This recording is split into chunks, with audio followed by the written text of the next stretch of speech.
BJP পার্টির বিরুদ্ধে কড়া ঘোষণা দিলেন বিজেপি নেতা দিলীপ ঘোষ। বিজেপি নেতা দিলীপ ঘোষ আরএসএস এর বৈঠকে যে কড়া ঘোষণা করেছে তাতেই বিজেপি পার্টির পুরোপুরি 12টা বেজে গেল।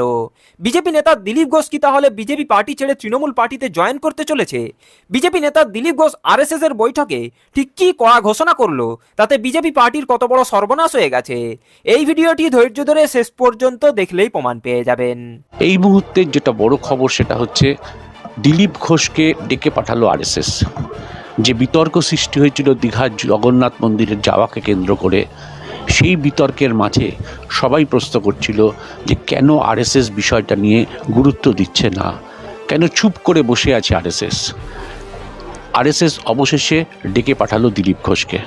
কার্যত দীর্ঘ বৈঠক হয় আরএসএসের নেতৃত্বের সঙ্গে দিলীপ ঘোষের।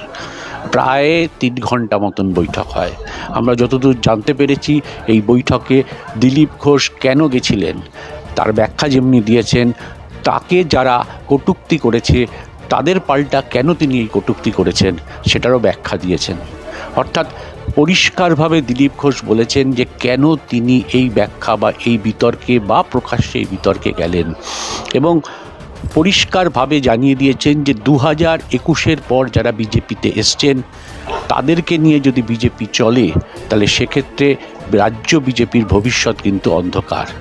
কাকে কাকে ইঙ্গিত করেছেন, পরিষ্কারভাবে কিছু নাম নিয়েছেন, তাদের সম্পর্কে তিনি নির্দিষ্ট কিছু অভিযোগ করেছেন বলে আমরা সূত্র মারফত জানতে পেরেছি। যেটা বলার সেটা হচ্ছে এই মুহূর্তে আরএসএস পরিষ্কারভাবে দিলীপ ঘোষকে জানিয়ে দিয়েছে যে এই বিতর্কে আর কোনো কথা বলবেন না।